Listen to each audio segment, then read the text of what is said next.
안녕하십니까. 공인중개사 한남수 TV입니다.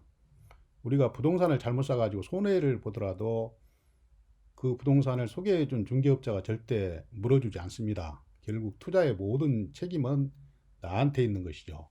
그러므로 부동산 투자를 할 때는 중개업자의 말만 믿지 말고 중개업자나 본인이 직접 수집한 공부 서류와 체크리스트를 가지고 냉정하게 판단해서 결정을 해야 됩니다. 또한 의심 가는 점이 있으면 그냥 지나치지 말고 반드시 관할 관청의 담당자를 본인이 직접 방문해서 물어보고 서류로 직접 또 확인을 해야 됩니다.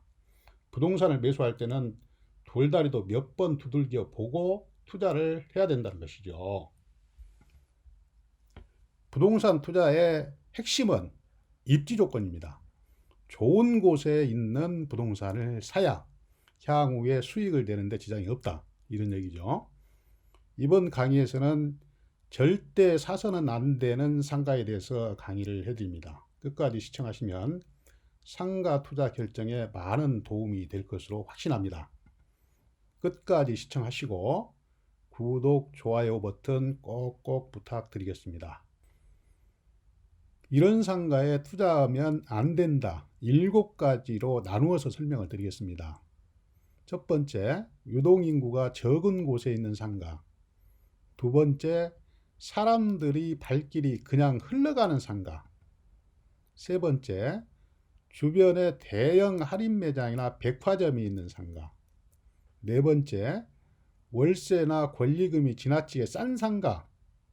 다섯 번째, 급한 오르막이나 내리막에 있는 상가. 여섯 번째, 주인이나 세입자가 자주 바뀌는 상가. 일곱 번째, 분양 조건이 지나치게 좋은 새 분양 상가. 이러한 상가에 투자할 때는 정말 조심을 하셔야 됩니다. 투자를 하는 주 목적은 돈을 벌기 위해서 투자를 하는 건데, 이러한 상가에 투자할 때는 정말로 수익이 발생할 그런 가능성이 많이 떨어져요. 그렇기 때문에 조심해서 본인들이 정확히 현장에 가서 상권 분석을 해서 수익이 발생할 수 있다, 그런 확신이 있었을 때 투자를 해야 되는 것입니다. 요 7가지를 다음 슬라이드부터 자세하게 좀 설명을 드려보겠습니다.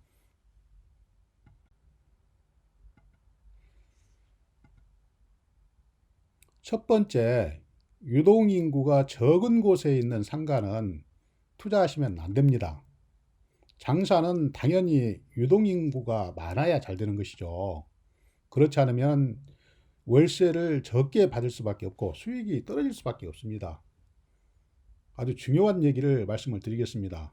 상가 투자 입지 조건의 명제 중에 명제, 많이 들어보셨죠? 용의 꼬리보다 뱀의 머리가 더 좋다. 설명을 드려보면, 인기 지역의 후미진 상가, 그러니까 용의 꼬리보다 소규모더라도 좋은 위치에 있는 상가, 뱀의 머리가 더 좋다, 이런 얘기예요. 이런 얘기가 무슨 얘기냐면, 상가가 크긴 크고 인기적이란 말이에요. 그런데 가장 좋은 곳은 그 센터에 사람들이 많이 북적북적 하는데 투자하면 정말 좋겠죠. 물론 비싸겠지만. 그런데 이런 인기 지역에 있는 상가라고 해서 저쪽 뒤에 있는 후미진 상가는 사람이 오겠습니까? 안 오겠죠. 용의 꼬리에는 사람이 오지 않습니다. 그것보다는 차라리 규모가 조금 적더라도 위치가 아주 좋은 그 위치에 투자하는 게 훨씬 더 좋아요. 이런 건 정말로 명심을 해야 됩니다. 그냥 보기 좋다고 해서 그냥 좋은 곳에 투자한다고 해서 저쪽 어떤 후미진 곳에 투자하는 것보다는 규모가 조금 적고 인기가 조금 떨어진 지역이다 하더라도 거기에서 제일 좋은 곳에 있는 상가를 투자해야 된다는 얘기죠. 아주 중요한 얘기입니다. 두 번째, 사람들 발길이 그냥 흘러가는 상가는 그렇게 좋지 않습니다. 지나다니는 사람은 많아도 정작 사람들이 발길이 멈추지 않는 곳은 피해야 된다는 얘기죠. 예를 들면 단순 출퇴근길 옆에 있는 점포들은 출근할 때는 출근하기 바빠서, 또 퇴근할 때는 사무실 근처에서 식사를 한다든가 또 술을 먹는다든가 쇼핑을 한다든가 그렇지, 집 근처에 와서 술을 먹고 밥 먹고 그런 경우는 별로 없지요. 그렇기 때문에 출퇴근길 옆에 있는 점포는 그렇게 좋지 않다, 이런 얘기입니다. 또 지하철역 근처의 상가라도 출입구 전방에 있는 상가는 좋아요. 왜 그러냐면은 사람들은 출구를 나와서 앞으로 전진을 하기 때문에 앞에 있는 상가가 좋겠죠. 출입구가 등지고 있는 상가는 그렇게 좋지 않습니다. 그렇기 때문에 이런 것도 세세하게 하나씩 하나씩 살펴봐야 돼요. 세 번째, 주변에 대형 할인 매장이나 백화점이 있는 상가는 조심해야 되죠. 사람들이 많이 다니고 눈에 잘 띄는 상가라도 주변에 대형 할인 매장이나 백화점 등이 있으면 손님이 다 그쪽으로 가죠. 물건이 많은 곳에 가서 사야 여러 종류의 물건을 싸게 고를 수 있다는 얘기죠. 그렇기 때문에 대형 할인 매장이나 백화점이 있으면 손님이 내 가게로 들어오지 않습니다. 수익이 생기지 않죠. 조심해야 됩니다. 네 번째, 월세나 권리금이 지나치게 싼 상가에 투자는 조심해야 됩니다. 상가 가격이 싸더라도 월세나 권리금이 지나치게 싼 곳은 투자를 피해야 된다는 얘기죠.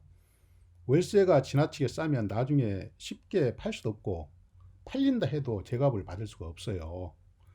우리가 상가를 살 때 물론 100%다 자기 자금으로 살 수도 있겠지만 대부분이 다 자기 집을 사거나 상가를 사거나 부동산 투자를 할 때는 대출을 받죠. 그래서 상가 투자할 때도 대출을 더 받더라도 좋은 입지의 상가를 사야 됩니다. 대출을 더 받아서 이자를 더 내더라도 좋은 입지의 점포가 월세도 많이 받을 수 있고 자산 가치도 상승해서 대출 이자보다 훨씬 더 많은 수익을 낼 수 있다는 사실, 이거는 뭐 상식적인 얘기죠. 그렇기 때문에 특히 다른 부동산도 마찬가지지만 상가 투자할 때는 입지가 절대적으로 중요하기 때문에 대출을 조금 더 받더라도 좋은 입지의 부동산을 사야 된다. 명제입니다, 명제.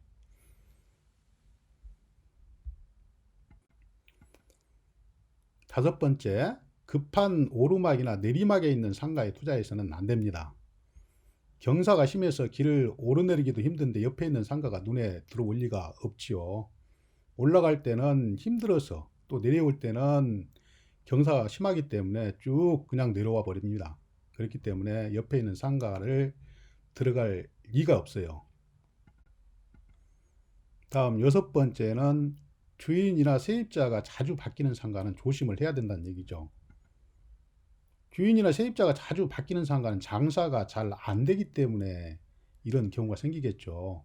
장사가 잘 되면 주인이나 세입자가 자주 바뀌겠습니까? 본인들이 거기서 계속 장사를 해서 수익 창출을 하지요.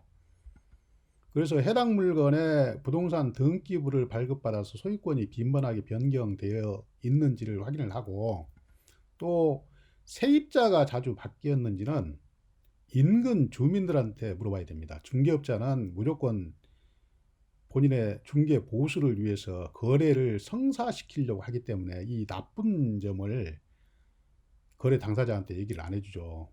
이 매수자나 임차인한테. 그래서 세입자가 자주 바뀌었는지 이런 관계는 인근에 있는 점포 주인이나 주민들한테 물어봐야 정확합니다. 중개업자도 물론 알려주겠지만 그렇지 않은 경우가 상당히 많이 있어요. 이런 상가에 투자하면 망한다. 마지막 일곱 번째입니다. 분양 조건이 지나치게 좋은 새 분양 상가는 한 번 정도는 의심을 해봐야 됩니다. 수익률이 높다, 분양가가 낮다, 이렇게 인근 상가보다 지나치게 좋은 조건의 신규 분양 상가는 의심을 해보고 결정을 해야 된다. 새로 지어진 상가라서 깨끗한 이미지 때문에 처음에는 사람들이 많이 모여들 수 있습니다. 그러나 대부분 일시적인 현상입니다.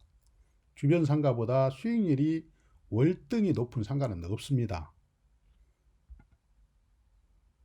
이러한 분양 조건이 지나치게 좋은 새 분양 상가에 투자를 할 때는 한 번 정도는 반드시 생각을 해보고, 투자를 할 때는 본인이 직접 근처 상권을 다시 한번 꼼꼼하게 분석을 해서 수익이 발생할 수 있다, 그럴 경우에만 투자를 하는 게 좋습니다. 무조건 분양 광고만 믿고 또 분양하는 중개업자들의 말만 믿고 속아서 분양을 받으면은 결국은 내가 책임을 져야 되는 거예요. 그렇기 때문에 이러한 상가, 또 상가 같은 경우는 일반적으로 분양가가 상당히 높지요. 지금까지 제가 말씀드렸던 7가지를 참조해서 결정을 하시면 도움이 많이 되실 겁니다. 돌다리도 10번 두들겨 보고 부동산 투자는 해야 됩니다. 그런 정신으로 투자를 해야 수익이 발생할 수 있습니다. 아무쪼록 좋은 결과 있으시기 바랍니다. 감사합니다. 앞으로도 저는 주택 상가 건물 임대차 보호법, 경매 권리 분석 등 부동산 지식을 주제로 해가지고 계속해서 좋은 강의를 올려드리겠습니다. 많은 시청 부탁드리겠습니다. 감사합니다.